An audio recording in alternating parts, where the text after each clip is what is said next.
Volvemos a Fuerte al Medio, la propuesta deportiva de la Gaceta. Estamos hasta las 15.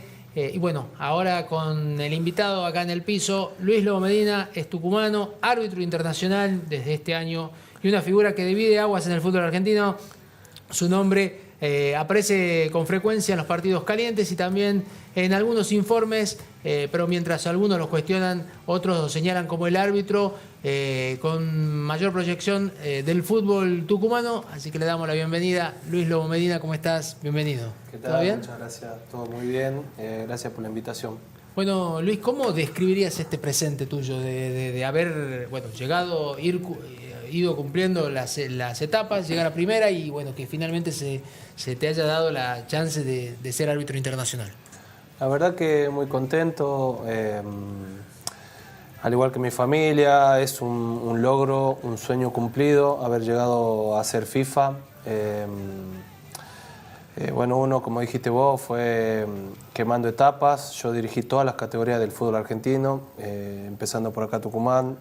Arranqué en infantil, inferiores, sub-20, la B de la liga, primera, y después ya los torneos regionales, torneo del interior, que era en su momento, Federal B, Federal A, Nacional B, y me tocó primera. Y en este año, en 2025, me llegó la posibilidad de ser internacional. La verdad que estoy muy contento y bueno, trabajando duro para poder seguir estando en la elite dentro de los árbitros top del fútbol argentino. ¿En qué cambió tu forma de dirigir a medida que fueron pasándose esas etapas? Si es que cambió en alguna manera. Sí, obviamente que todas las categorías tienen sus cosas. Hace rato acá fuera de aire estaba hablando con Carlito Guardi y nos acordábamos un poquito de lo que era la Liga Tucumán en su momento, de las cosas que necesitaba, que por ahí no teníamos tanta exposición como tienen ahora los árbitros. Claro. En los partidos, que los partidos se televisan, un partido de liga ahora importante, una semifinal, una final se televisa, y en mi época eso no sucedía, no teníamos redes sociales, entonces es como que el arbitraje era diferente. Yo no, para responder la pregunta que me hiciste, no cambié muchas cosas. Sí cambié el hábito de ser más profesional en el entrenamiento, en de formar un equipo de trabajo con un psicólogo, con un nutricionista, y con tener dos profesores, un profesor que me ayude un poco con la parte del gimnasio y uno con la parte de la carrera y demás. Y eso estoy hablando a nivel ya profesional. Yo, una vez que ya llegué al Nacional B, mi objetivo era llegar a Primera División, entonces me armé un equipo de trabajo para estar a ese nivel y para llegar a ser top. Luis, se sabe, digamos, que en la Liga Tucumana hay un montón de situaciones así como complicadas para los árbitros, ya sea por agresiones o todo ese tipo de cosas. ¿Es muy difícil dirigir en el ámbito local, más que nada con ese tipo de presiones? Sí, yo más que nada con lo que acabo de decir, siento que ahora hay redes sociales, que la gente opina, que la gente se expresa, entonces para los árbitros es muy difícil dirigir. Yo lo entiendo y pienso que ahora es mucho más difícil que en la época cuando yo lo hacía. Entonces, para contestar la pregunta, considero que sí es bastante complicado. ¿Cómo haces o cómo hace un árbitro allí? Porque recién decías, no había redes sociales. ¿Cómo se prepara un árbitro? Porque tenés las redes sociales que te matan.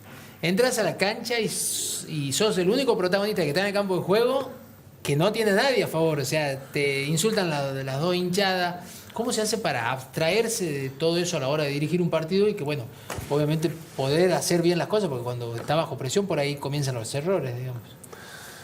Sí, es difícil, es como que aprendes a convivir con eso.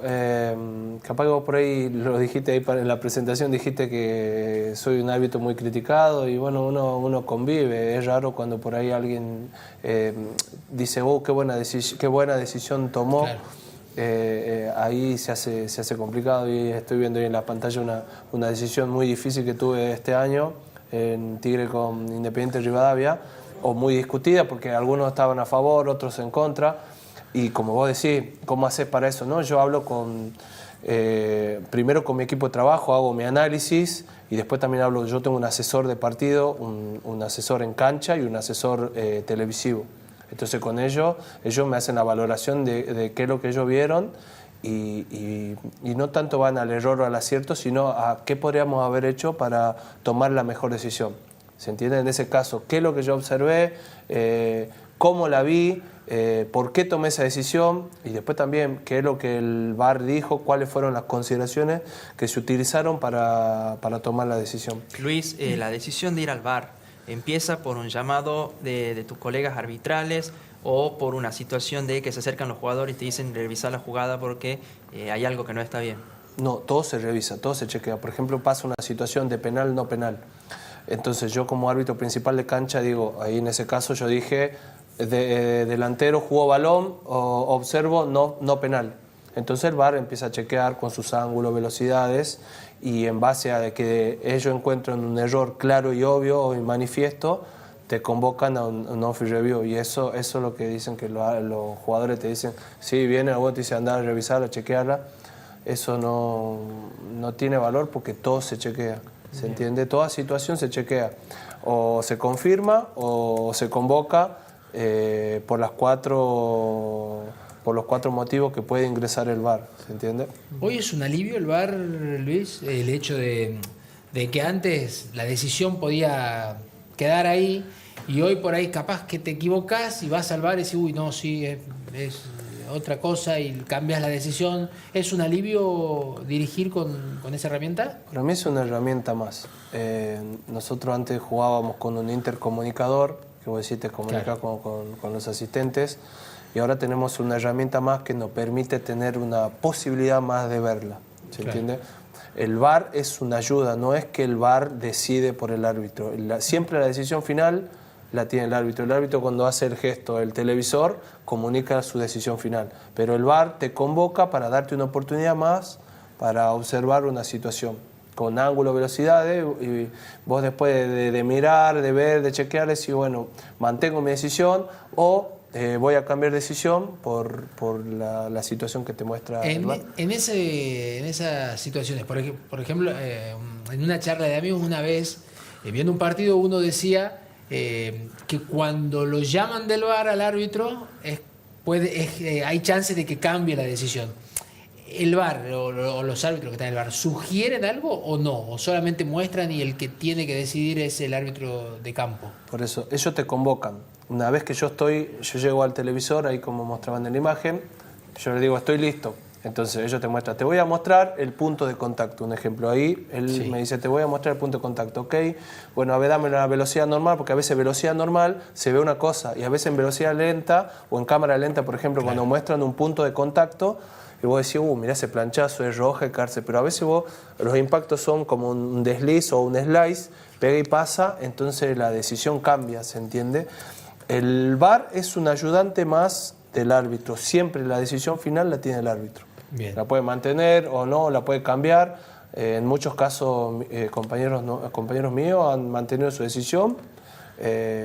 O por ejemplo el otro día en la situación de Defensa y Justicia de Boca lo convocaron y el árbitro mantuvo su decisión. Bien, ¿cómo ves el tema o qué opinión tenés del presente del arbitraje argentino, que por ahí muchas veces tan cuestionado? Viviéndolo desde adentro, ¿cómo vivís esta situación? ¿Qué opinión tenés del arbitraje en general? Yo creo que el arbitraje argentino es uno de los arbitrajes de los mejores del mundo. ¿Y por qué? ¿Cuáles serían mis razones? Ustedes fíjense que siempre un árbitro argentino dirige la final de la Copa Libertadores. La mayoría de las veces, obviamente, que cuando hay un equipo argentino en el medio no lo hace. Incluso ahora, en las semifinales, Facundo Tello dirigió una de las semifinales, aún estando Racing en la otra semifinal. Y nosotros también somos convocados a jugar afuera, en Arabia. Facundo Tello también ha tenido la posibilidad de jugar la Champions de Asia. Entonces, si ustedes miran o ven las designaciones de afuera, el árbitro argentino es muy respetado y tiene muchas posibilidades de jugar afuera que antes no pasaba. Yo creo que acá por ahí es un poco cultural, que se critica mucho al árbitro, tenemos las redes sociales como habíamos hablado al principio, toda la gente opina, se miran muchos detalles, pero bueno, son reglas de juego que creo que nosotros no nos acostumbramos, pero yo pienso que el arbitraje argentino es uno de los mejores del mundo. En ese sentido, justo hablabas de la posibilidad de dirigir afuera.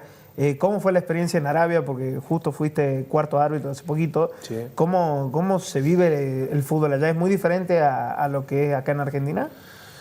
Sí, es una cultura diferente. Sí, a mí me ha tocado hace unos días ir al partido Al-Ahly con el Al-Shabaab. Estuve cuarto árbitro, dirigió Nicolás Ramírez. La verdad que fue una experiencia muy linda, digamos. Yo este año también, como FIFA, he tenido 3 experiencias en Copa Libertadores y fue algo diferente para mí, pero vivir esta cultura fue una experiencia, la verdad, que bastante interesante. Con respecto al fútbol es muy parecido, con la diferencia que tenés que manejar un poco más el inglés, hablan todos en inglés, más allá que el técnico del Al-Shabaab era uno que estuvo en la Real Sociedad, es español. Así que bueno, tuve esa posibilidad de por ahí me manejaba con él en español y con el otro, el DT del Al-Ahly es inglés, así que nada, diferente, totalmente diferente, porque todos los cambios, las charlas por ahí tienen como una mesa de control los árabes, que también tienen una comunicación ahí conmigo, que era el cuarto oficial. Pero nada, después el fútbol es igual, las canchas son distintas, son como el uno de acá, el de Estudiante, o la de River, que tiene una superficie híbrida. Los campos de juego tienen así como un aire acondicionado también, es totalmente distinto. Vos estabas en el vestuario y hacía muchísimo calor y entraba a la cancha y estaba en un clima bastante adecuado para jugar. Claro, totalmente diferente ahí a la cancha de Barraca, y capaz que no tenés esas comodidades. No, sí, eso sí, muchísimas comodidades. Teníamos semiautomático para los fuera de juego y teníamos el DAG, que es el detector automático de goles. O sea, tenemos 2 relojes, que ese cuando traspasa la línea de meta te dice gol y vos ya eres 0 jugadores gol, chao. Entonces claro, no hay protestas. ¿Se entiende? Acá, por ejemplo, un gol no gol, sí, que vamos a chequear, que lo vamos a ver, entonces vos ya le mostrás gol, fin. ¿Cómo se da esos vínculos? Para que entienda un poquito la gente, contanos cómo se está dando eso de que muchos árbitros argentinos van al fútbol árabe o a otras culturas a ser árbitros. ¿Es por un convenio de asociaciones? Sí, es algo así relacionado. Mucho no sé cómo es el manejo, cómo empezó. No quiero decir algo que muy bien no lo sé, pero sí sé que el director nacional de ahí, Manuel Navarro, que es un español, confía mucho en los árbitros argentinos. Nosotros tenemos una planificación de partido con él, previo a los partidos, que él nos pone en contexto del partido. Por ejemplo, que yo dije, estuvimos Al-Ahly con el Al-Shabaab, nos explicó todo, cómo son los equipos, cómo juegan, porque hay algunas reglas que ellos no tienen. Ellos, por ejemplo, tras una revisión de VAR, no hacen una comunicación como hacemos nosotros, que tenemos acá en Argentina. No estoy recordando bien qué más no tiene que nosotros tenemos, pero nos pone en contexto. Él confía mucho en los árbitros argentinos y bueno, creo que esta semana fue a Emiratos Árabes a dirigir Facundo Tello. Fue una cuaterna también argentina y creo que el VAR. Así que nada, confían mucho, como yo le decía, confían mucho en las condiciones arbitrales y bueno, eso nos pone a nosotros en un nivel top, digamos. Y Luis, volviendo al tema del arbitraje argentino, el otro día escuchándolo a Lucas Comesaña después de lo que pasó en Jujuy, hablaba de la seguridad por ahí de los árbitros, del hecho de que cuando sucede ese tipo de situaciones, el hecho de tener que movilizarse hasta salir de la provincia en ese caso, ¿cómo es para un árbitro el tema seguridad? O sea, vos llegás a un lugar, a una provincia para dirigir, y cómo son las horas previas al partido y después, porque bueno, básicamente la terna está sola, digamos, o viajan con seguridad. ¿Cómo es esa situación? Sí, seguridad tenés siempre. Por ejemplo, yo me tengo que desplazar a una provincia vía aérea y siempre hay una persona encargada, por lo general de la liga local. Un ejemplo, yo voy a Mendoza, hay un encargado de la liga local que se encarga de buscarte, de llevarte al hotel, y lo mismo cuando termine el partido, de llevarte al hotel para que puedas tomar el avión. Después en el campo de juego la policía se hace cargo del operativo de seguridad de los árbitros, que a veces entiendo que es difícil también porque vos tenés una zona de vestuario, a veces, no digo insegura, pero una zona de vestuario larga, que se puede meter cualquier tipo de gente, más allá de que nosotros a veces tenemos la prevención de decirle al jefe operativo: no queremos personas llegadas acá, no queremos ninguna persona, o traten de por favor limpiar la zona para que nosotros podamos llegar bien a nuestro camarín. A veces es complicado, acá hay siempre gente que se mete y bueno, grita cosas, insulta. Pero bueno, depende también a veces, como digo, de algunos estadios. ¿Y cuál fue el momento más o la situación más difícil que viviste en una cancha del fútbol argentino? Y tuve muchas. Por ahí me acuerdo de un clásico salteño, de haber jugado Central Norte Antoniana, de haberla pasado mal por una decisión que tuvimos y que después, por suerte, había sido un acierto, pero en cancha la pasamos mal. Me acuerdo que le pegaron a un asistente, un jugador le pegó a un asistente, y ese partido llegamos al vestuario muy mal, primero porque pensamos que no habíamos acertado, y segundo porque le habían pegado a un compañero. Y después me pasó una vez en una cancha Unión Villa Clausen, me acuerdo, jugaba con Estudiantes San Luis por el Federal A, que entrando al vestuario también sí había mucha gente, sí, no sé, como barra brava, y no nos dejaron entrar al camarín. No es que no llegamos al camarín, pero estuvo bastante duro el ingreso, digamos. La Luis, cancha más hay difícil y la cancha más linda que dirigiste. La cancha más linda, y hay muchas. La cancha de los equipos grandes son lindas, los equipos de Rosario también, porque a mí me gusta mucho cuando va mucho público, entonces es linda. Acá la cancha de Tucumán, yo he tenido la suerte de jugar los clásicos tucumanos, y también se vive de buena forma. Y cancha dura esta, por ahí, como te decía, la de Unión Villa Krause, una cancha chiquita, una cancha donde, por ejemplo, los vestuarios estaban próximos a la cancha, muy poca seguridad. Por ahí también alguna cancha Huracán Las Heras, que por ahí el vestuario estaba debajo de la tribuna, difícil para llegar, pero bueno, eso. Luis, ahí te escuchaba hace rato que decía que en Salta se sentían mal por ahí por las decisiones. ¿Por ahí hacen ustedes mea culpa o hay partidos en el que dicen, mira, podría haber cambiado esta decisión?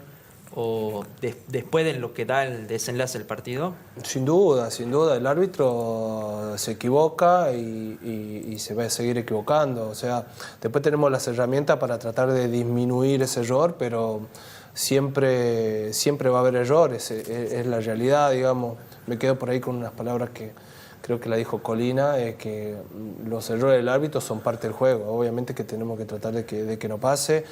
Me ha pasado a mí durante mi carrera muchas veces de equivocarme y de tener situaciones de decir, ¿por qué no lo vi?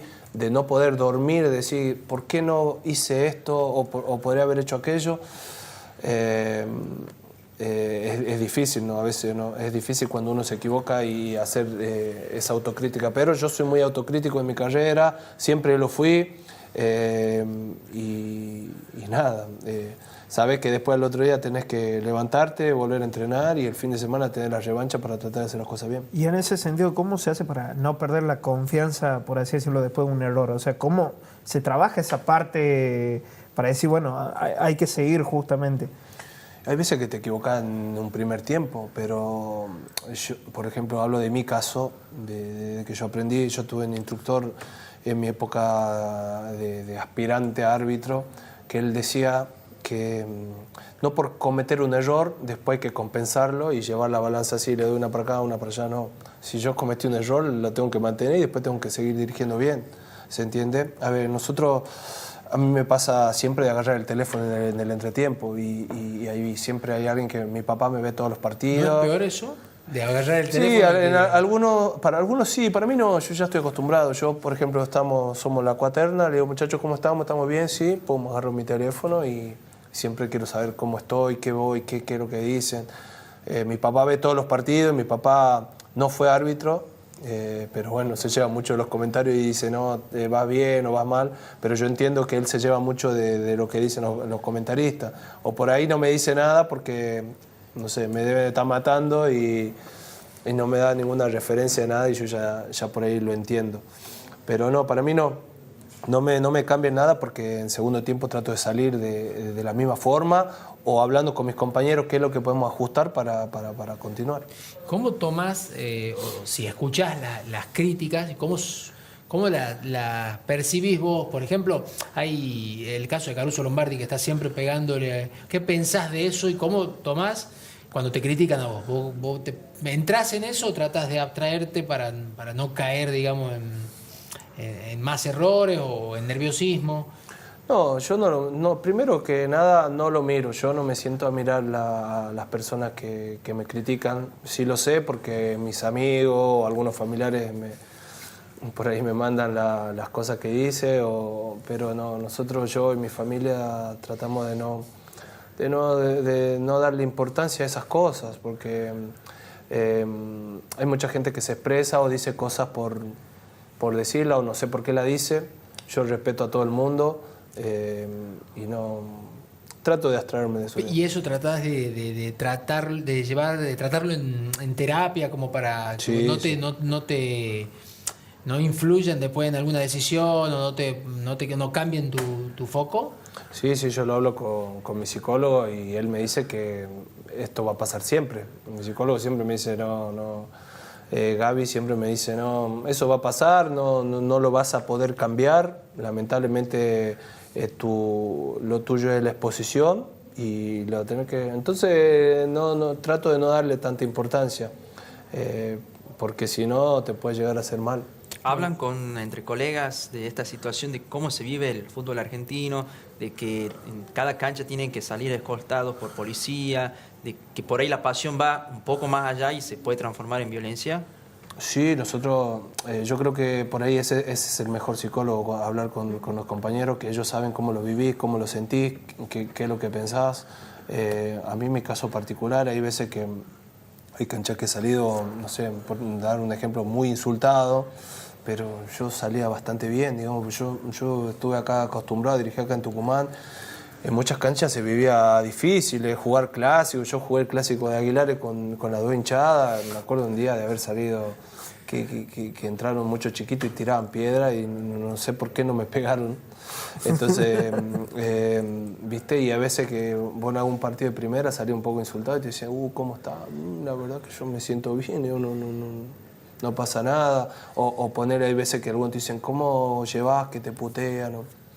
Y la verdad es que le digo, cuando no me putean no me gusta, o sea, te sentí medio incómodo cuando está tranquilo, porque el árbitro vive de eso, o sea, por ahí yo una vez dije en una clase que cuando me puteaban me gustaban y todos se reían, pero la realidad era la motivación que yo tenía. Me acuerdo una vez de ir a la cancha de San José y antes nosotros íbamos de traje a la cancha y vos te bajabas del colectivo, claro. Me acuerdo en la línea 5 me bajaba y me puteaban hasta que llegaba a la cancha, me bajaba de la Expo y de la Expo tenía 2 o 3 cuadras caminando y me iba puteando uno en una moto, pasaba uno en la bici y me puteaba. ¿Viste? Yo iba ahí, pim, con el bolsito y ya llegaba motivado a la cancha.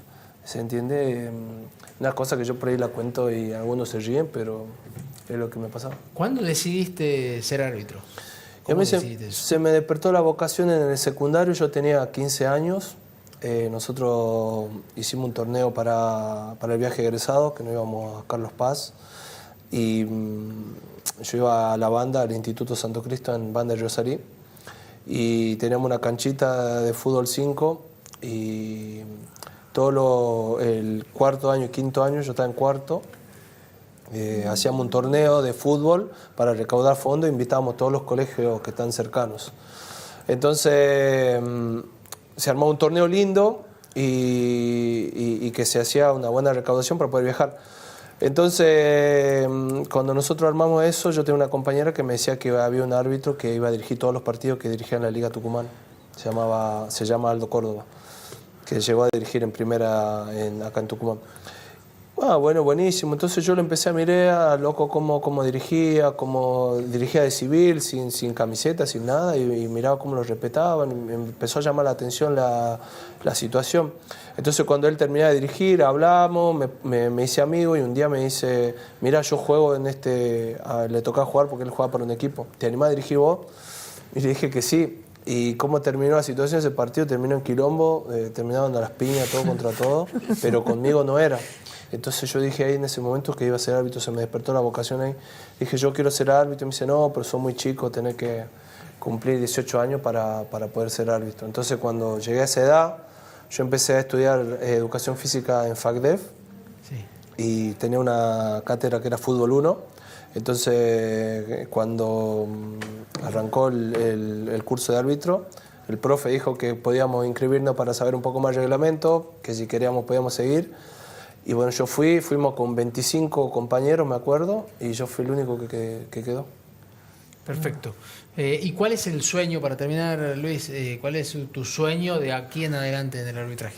La verdad que he cumplido muchos, la gran mayoría ya los he cumplido, sí, obviamente me gustaría, mi próxima meta, no sé, porque todo lo que viene para mí sería parte de un sueño. Me gustaría dirigir la Copa Libertadores, dirigir la Copa Sudamericana. Me ha tocado estar el cuarto árbitro, entonces mi idea es ahora estar en el medio. Y después no miro más para arriba. Algunos amigos, familiares siempre te dicen, ¿te gustaría dirigir un mundial? Obviamente que me gustaría, pero es un proceso, depende de muchísimas cosas. Pero yo creo que mi próxima meta o mi próximo sueño a corto plazo es poder dirigir la Copa Libertadores o la Copa Sudamericana.